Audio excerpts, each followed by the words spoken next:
Right ఇక కేంద్ర మంత్రి మాట్లాడుతున్నారు ఇప్పుడు లైవ్ చూద్దాం और कठोर कार्रवाई भी करते हैं। यह ऑपरेशन उस एक एक जवान की आंखों में देखा गया सपना था कि हर आतंकी ठिकाना, चाहे वह घाटियों में छुपा हो या बंकरों में दबा हो, हम वहां पहुंचेंगे और दुश्मन की छाती चीर कर हम उन आतंकी ठिकानों को खत्म करके ही हम वापस लौटेंगे। मेरे साथियों, ऑपरेशन सिंदूर आतंकवाद के खिलाफ भारत द्वारा चलाई गई अब तक के इतिहास की मैं मानता हूं यह सबसे बड़ी कार्रवाई है। 35-40 वर्षों से भारत सरहद पार से चलाए जा रही आतंकवाद का सामना कर रहा है। आज भारत ने पूरी दुनिया को यह साफ कर दिया है, यह स्पष्ट कर दिया है कि आतंकवाद के खिलाफ हम किसी भी हद तक जा सकते हैं।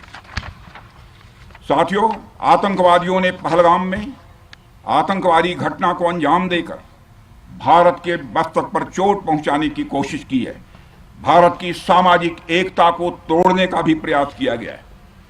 उन्होंने भारत के माथे पर वार किया, हमने उनकी छाती पर वार किया है और छाती पर घाव किया है। पाकिस्तान के जख्मों का इलाज इसी बात में है कि वह भारत विरोधी और आतंकवादी संगठनों को पनाह देना बंद करे और अपनी जमीन का इस्तेमाल भारत के खिलाफ किसी भी सूरत में न होने दे। साथियों, आपको याद होगा कि लगभग 21 साल पहले स्वर्गीय अटल बिहारी वाजपेयी जी के सामने इसी पाकिस्तान ने इस्लामाबाद में डिक्लेरेशन किया था कि अब उनकी धरती से आतंकवाद एक्सपोर्ट नहीं किया जाएगा। मगर पाकिस्तान ने भारत को धोखा दिया है, पाकिस्तान ने भारत को छला है और आज भी वह धोखा दे रहा है। इसका खामियाजा अब उसको भारी कीमत करके भुगतना पड़ा है और यह कीमत, यदि आतंकवादी वारदातें चलती रही तो लगातार यह बढ़ने ही वाली है।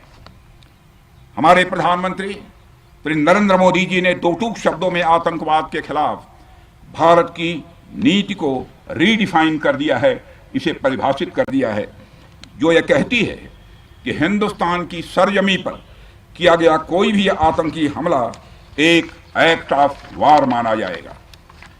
दोनों देशों में जो अंडरस्टैंडिंग बनी है फिलहाल वह इसी बात को लेकर है कि सरहद पार से कोई बेजा हरकत अब नहीं की जाएगी। अगर की गई तो बात निकलेगी तो बहुत दूर तक जाएगी। साथ ही हमारे प्रधानमंत्री ने यह भी साफ कर दिया है, आतंक और बातचीत कदापि एक साथ नहीं चलेंगे और अगर बात होगी तो आतंकवाद पर होगी और पाक ऑक्युपाइड कश्मीर पर ही होगी। साथियों, ऑपरेशन सिंदूर की कामयाबी ने पाकिस्तान में छिपे आतंकी संगठनों और उनके आकाओं को भी यह साफ बता दिया है कि वे कहीं भी अपने आप को महफूज और सुरक्षित न समझें। अब वे हमारे बहादुर भारतीय सेनाओं के निशाने पर हैं। दुनिया जानती है हमारी सेनाओं का निशाना अचूक है और वो जब वो निशाना लगाते हैं तो गिनती करने का काम वह दुश्मनों पर छोड़ देते हैं।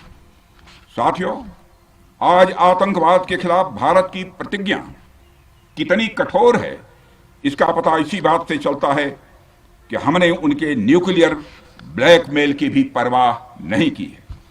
पूरी दुनिया ने देखा है कि कैसे गैर जिम्मेदाराना तरीके से पाकिस्तान द्वारा भारत को अनेक बार एटमी धमकियां दी गई हैं।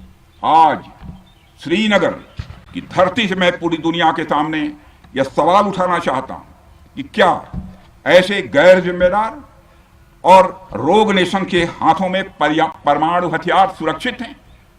मैं दुनिया के सामने यह सवाल खड़ा करना चाहता हूं। मैं मानता हूं कि पाकिस्तान के एटमी हथियारों को IAEA international atomic energy agency की निगरानी में लिया जाना चाहिए। मैं ये कहना चाहूंगा और साफ तौर पर कहना चाहूंगा।